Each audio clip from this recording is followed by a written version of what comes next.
Bonjour, bonjour et bienvenue dans cet épisode du podcast de la double reconnexion.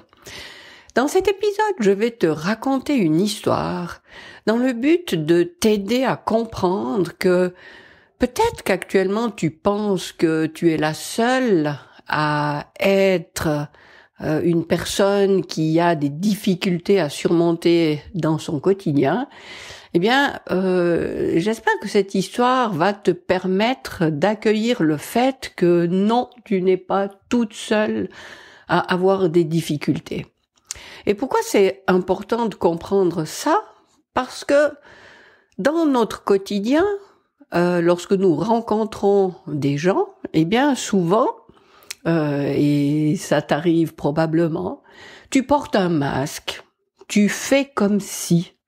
Tu ne t'autorises pas à être toi-même parce que tu es persuadé que y a quelque chose qui cloche chez toi. Toi, tu es pas capable de faire les choses bien, alors que tout le monde autour de toi gère tout parfaitement et que tu es la seule concernée par le fait de patauger un petit peu dans la semoule dans différents domaines.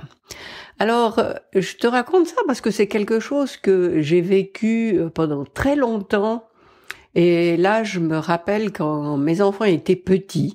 Et par exemple, j'allais les amener à l'école. Et puis là, il y avait les mamans des autres enfants.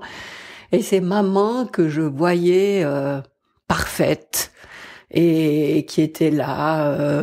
toutes bien apprêtées, bien habillées, bien maquillées, souriantes et mes enfants sont tellement formidables, ils font ça. Enfin, je les voyais là vraiment comme le modèle de la maman qui est satisfaite sur tous les plans parce que tout va bien. Et ça ne me permettait pas d'exprimer en quoi moi je galérais tellement et puis j'étais incapable de faire en sorte que le départ à l'école se passe bien sans m'énerver. Puis il y avait tout qui foirait tous les matins. Enfin bref.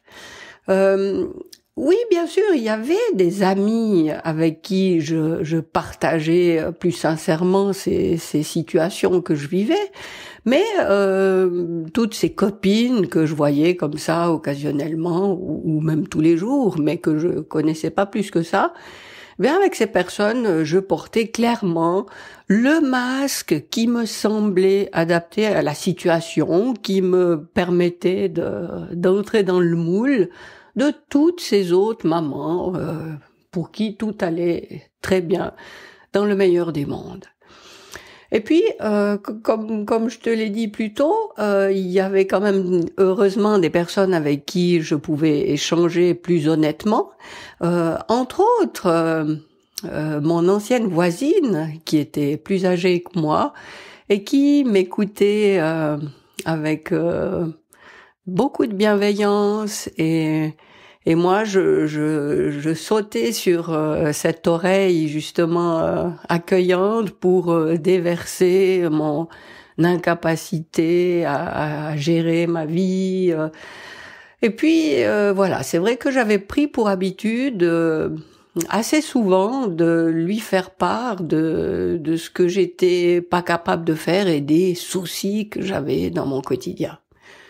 Et puis, après m'avoir écouté à de nombreuses reprises, cette personne m'a dit un jour, et c'est vraiment quelque chose qui est resté gravé dans ma tête à tout jamais, elle m'a dit, tu sais Viviane, si on pouvait tous prendre notre problème sous le bras, aller au centre du village, le déposer là, et avoir la possibilité de choisir un autre problème que nous considérons comme minime que les autres pourraient avoir, eh bien, si on avait ce choix-là, eh bien, je suis assez persuadée qu'on prendrait notre problème, celui avec lequel nous sommes arrivés, et on repartirait à la maison avec celui-là.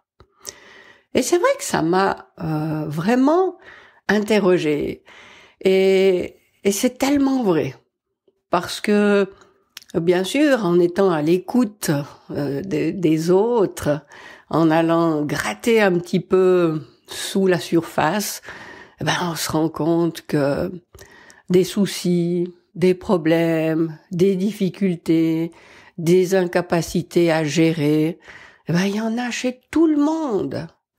Et c'est vrai qu'en étant focalisé sur nos difficultés, on a notre regard qui nous pousse à observer uniquement cet aspect qui peut être bien chez l'autre et géré de manière parfaite. Mais on n'a pas la capacité de voir que ce qui pour moi me paraît évident et ne suscite pas de difficulté, c'est ça qui va être la difficulté de l'autre. Alors voilà. Ce que je veux te dire à travers cette histoire, c'est que oui, tu as des difficultés dans ta vie. Oui, tu as des frustrations parce que tu n'arrives pas à faire en sorte que tout se passe comme tu voudrais. Mais rassure-toi, c'est normal, entre guillemets, même si ce terme n'a pas de sens, on est d'accord. Mais c'est un état, voilà, disons pas normal, mais commun. Tout le monde traverse des difficultés, même si elles sont différentes.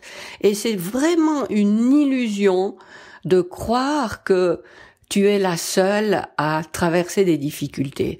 Alors peut-être bien que ça va pas beaucoup te consoler, mais ce que je veux te dire par là, c'est que d'accueillir ça, d'accueillir que tu as des difficultés et d'accueillir que d'autres ont d'autres difficultés, ça devrait déjà te permettre, justement, chez toi, de peut-être focaliser un petit peu sur tous les éléments de ta vie qui ne sont pas des problèmes. Alors, des problèmes que tu peux observer chez les autres, mais que toi, tu as réussi à gérer, tu as réussi à faire de ces situations ce que tu voulais.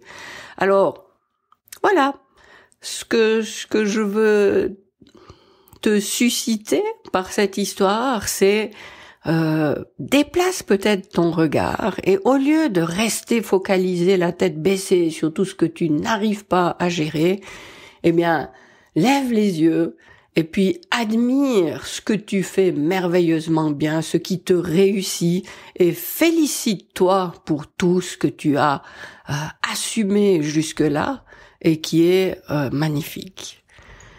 Voilà pour cet épisode d'aujourd'hui. Alors, je t'invite à faire ce changement de regard autant souvent que nécessaire. Chaque fois que tu te sens te recroqueviller pour porter ton attention sur quelque chose qui va pas, hop, tu changes d'angle de vue et puis tu vas déposer ton attention sur quelque chose dont tu peux te féliciter. Voilà, je me réjouis de te retrouver tout bientôt.